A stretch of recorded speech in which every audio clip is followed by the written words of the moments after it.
what would happen if you put all the automated technologies together and made a CG short that wasn't animated and wasn't modeled by hand?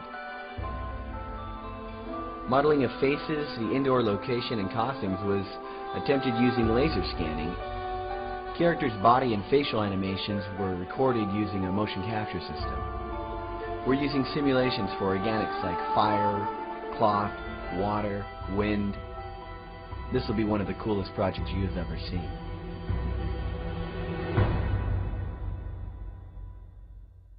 My name is Daniel Morrison. I work for a company called Remnant Studios, and we are creating a vendor showcase project that we are using to create an amazing CG production. The goal of that CG production is to use as little traditional hand animation or hand modeling as possible and rely heavily on automated processes like motion capture or laser scanning to acquire 3D models and that sort of thing. We use two laser scanners, the laser line probe with the scan arm and Pharaoh's LS scanner. The line probe was used to scan faces of performers to turn them into 3D characters, and then the LS was used to scan an entire location and turn it into a computer-generated or CG set. We can use this data anytime in the future if we want to use these characters on another production or use the same set in a totally different production. The value is there and the quality is great, so we can use it over and over and again. And ideally, we'd like to eventually be doing that, having libraries of sets that we can reuse as much as we need.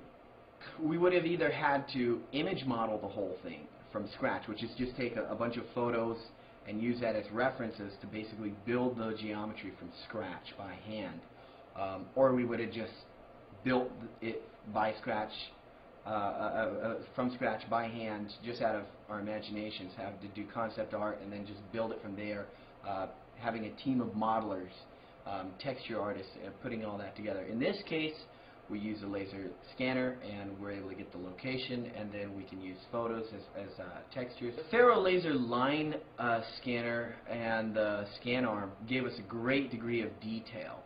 We were just kind of using it in a run and gun type of an approach where we have the people, the performers, staying as still as possible and we're scanning them. But it has a great deal of accuracy. Then the LS was used.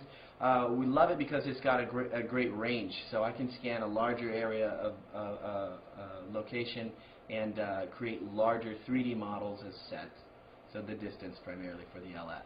Well, the LS uses an infrared laser, and it scans using a laser that's running at 768 nanometers, which is bright at the beginning of the infrared wavelength. It's an invisible light, scans the area at very high speed, and it basically collects a point every millimeter or less. What we get is a point cloud, and we're usually collecting like millions of points, so typically we'll have like a 41 million point cloud scan. It was really interesting scanning with the Pharaoh scanner, the LS. It's a lot of data.